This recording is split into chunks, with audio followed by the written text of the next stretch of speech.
दोस्तों, हमारे भारत के हॉन्टेड प्लेसेस की जब बात होती है तो उसमें भानगढ़ किले का नाम सबसे ऊपर आता है। राजस्थान में मौजूद 500 साल पुराने किले का लोगों में कुछ ऐसा खौफ है। यहाँ पर लोग दिन में भी जाने से कतराते हैं और यहाँ तक कि कहा जाता है कि रात के समय में जो कोई भी इस किले में जाता है वह फिर कभी भी वापस लौटकर नहीं आता। इसीलिए सरकार ने भी खुद बाकायदा बोर्ड लगाकर रात के समय में इस किले में जाने से प्रतिबंध लगाया हुआ है। और दोस्तों, खौफ का आलम तो यह है कि रिजर्व एरिया घोषित किए जाने के बावजूद भी भारतीय पुरातत्व विभाग ने डर की वजह से आज तक यहां पर अपना ऑफिस नहीं बनाया है। तो फिर भानगढ़ के इस किले का इतिहास क्या है और आखिर क्यों आज इसको इतना ज्यादा आखिरी दौर भूतिया माना जाता है, यह सब हम हमारी आज के इस वीडियो में आपको बताने वाले हैं। दोस्तों, भानगढ़ के इस किले का निर्माण आमिर के शासक राजा भगवंत दास ने 1573 में अपने छोटे बेटे माधव सिन्हा के लिए करवाया था। उस समय यह कि पूरी तरह से कुछ हाल हुआ करता था और इस किले के अंदर वापस के चारों तरफ लोगों की घनी आबादी रहा करती थी। लेकिन फिर अचानक एक ऐसी अनहोनी हुई जिससे कि इस किले की खुशियां हमेशा के लिए खत्म हो गईं और एक समय खुशहाल नजर आने वाला यह विशाल किला एक भुताहा जगह बदल गया। लोगों के मन में इस किले का ऐसा खूब बैठ गया तो उन्होंने इसे छोड़ना शुरू कर दिया, जिसका नतीजा यह हुआ कि यह शिमला और इसके आसपास का इलाका पूरी तरह से वीरान हो गया। यहां तक कि आज भी यह किला सैकड़ों सालों से इसी तरह से वीरान पड़ा हुआ है, जो कि दिखने में बेहद अफसोसनाक नजर आता है। इसके बारे में लोग यह बताते हैं कि किले से लोगों के चीखने, चिल्लाने, रोने और घरों की राह समय आवाज आती है। साथ ही ये बहुत से लोग यह भी दावा करते हैं कि जो कोई भी इस किले में रात के समय गया है वह फिर कभी भी वापस लौटकर नहीं आया है। और यही वजह है कि दिन में भी बहुत कम लोग ही इस किले के अंदर जाने की हिम्मत कर पाते हैं। अब ऐसे में यह सवाल तो मन में जरूर आता है, क्या करे क्वात, ऐसा क्या हुआ था इसको इस तरह से शापित और भूतिया माना जाने लगा। असल में इस किले के हॉन्टेड होने के पीछे लोगों द्वारा एक नहीं बल्कि कई अलग अलग कहानियां बताई जाती हैं। लेकिन उन सभी में सबसे फेमस, जिस पर लोगों द्वारा सबसे ज्यादा भरोसा किया जाता है, वह है राजकुमारी रत्नावती की कहानी। कहते हैं कि जब इस किले का निर्माण करवाया गया था तब इसमें रत्नावती नाम की एक बेहद खूबसूरत राजकुमारी रहा करती थी। उस समय राजकुमारी रत्नावती की उम्र 18 साल थी और उनकी खूबसूरती की चर्चाएं दूर दूर तक हुआ करती थीं। उनकी सुंदरता की वजह से ही बहुत से अलग अलग रियासत के राजकुमार उनसे शादी करने की इच्छा रखते थे, जिसके चलते अक्सर ही राजकुमारी रत्नावती के लिए शादी के प्रस्ताव आते ही रहते थे। लेकिन राजकुमारी ने तब तक किसी के भी प्रस्ताव को स्वीकार नहीं किया था। अब एक बार राजकुमारी अपनी कुछ सहेलियों के साथ खरीदारी के लिए बाजार गई हुई थी और बाजार में वह इत्र की एक दुकान पर रुकी और वहां से अपने लिए इत्र खरीदने लगे कि इतने में ही उस दुकान से कुछ दूरी पर खड़े सिंधिया सेवड़ा नाम के व्यक्ति की नजर राजकुमारी पर पड़ी। तो सिंधिया सेवड़ा उसी राज्य का रहने वाला था और वह काले जादू का महारथी माना जाता था। राजकुमारी रत्नावती की सुंदरता को सिर्फ एक नजर में देखते ही सिंधिया उन पर पूरी तरह से फ्राई हो गया और वह टकटकी लगाए राजकुमारी को घूरता रहा। और उसी पल उसने अपने मन में यह तय कर लिया कि वह राजकुमारी को किसी भी कीमत पर हासिल करके रहेगा। अब क्योंकि वह तंत्र मंत्र और काला जादू जानता था, इसलिए उसने राजकुमारी के पसंद किए हुए इत्र की बोतलों में से एक बोतल चुपके से उठाई और उस बोतल पर कुछ तंत्र मंत्र करके उसे धीरे से वापस उसी जगह पर रख दिया। असल में वह अपने तंत्र विद्या की मदद से राजकुमारी को अपने वश में करना चाहता था और उसका यह प्लान काफी हद तक सफल भी हो गया, क्योंकि राजकुमारी ने उसे इत्र के साथ छेड़छाड़ करते हुए देखा भी नहीं था। और फिर राजकुमारी इत्र की शीशी लेकर अपने किले की तरफ वापस जाने लगी। साथियों सिंधिया सेवड़ा भी छिप छिप कर राजकुमारी का पीछा करने लगा। हालांकि अभी राजकुमारी सिर्फ कुछ दूर पहुंचे ही थी, तब उनकी एक सहेली ने बताया, एक अनजान व्यक्ति ने इत्र की शीशी पर तंत्र मंत्र किया हुआ है।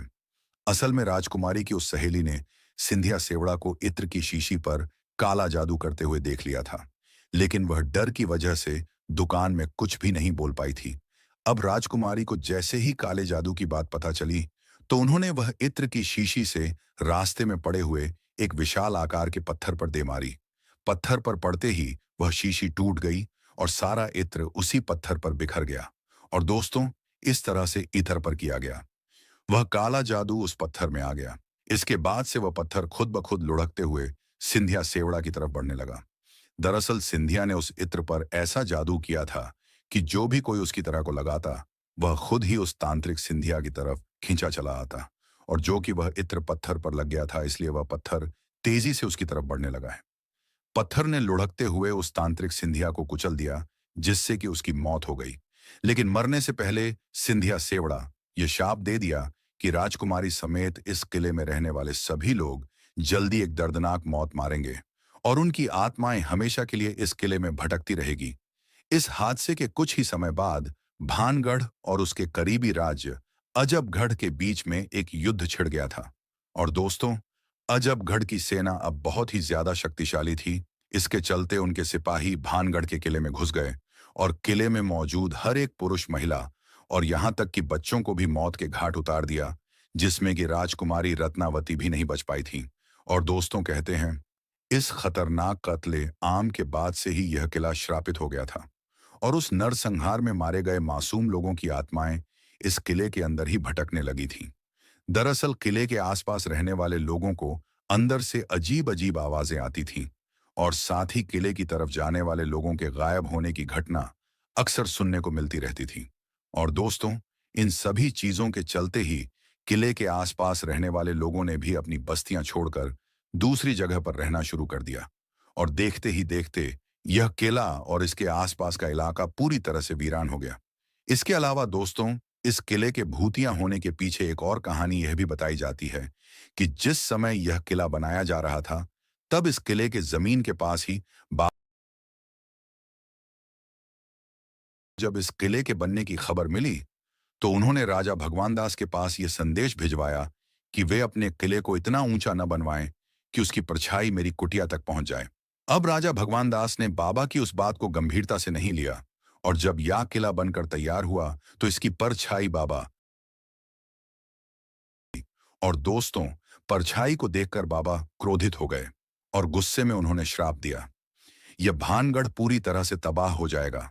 और दोस्तों, बहुत से लोग यह भी मानते हैं कि भानगढ़ किले की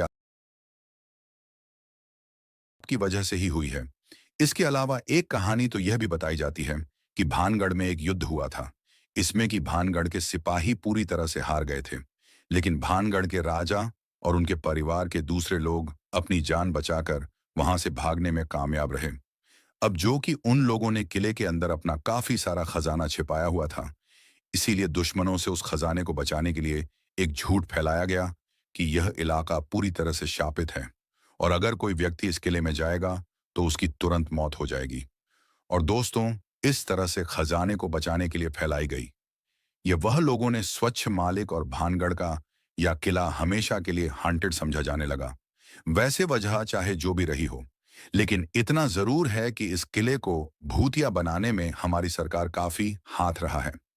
दरअसल कानून में भूत पिचास और बुरी आत्मा जैसे किसी भी चीज को कोई जगह या फिर मान्यता नहीं दी गई है और आज तक किसी भी कोर्ट ने अपना कोई भी फैसला भूत प्रेत को ध्यान में रखकर नहीं सुनाया है।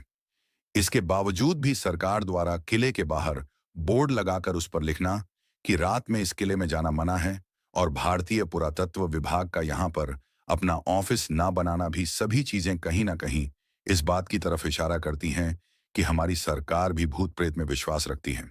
और दोस्तों, सोचिए, जब सरकार की तरफ से ही ऐसे कदम उठाए जाएंगे तो फिर जाहिर सी बात है हम लोग तो इस किले को सच में ही श्रापित समझेंगे। वैसे आपको क्या लगता है कि किला क्या सच में भूतिया है या नहीं? और क्या आप लोग भूत प्रेत आदि में विश्वास रखते हैं? हमें कमेंट करके जरूर बताइएगा। आपका बहुमूल्य समय देने के लिए बहुत बहुत धन्यवाद है।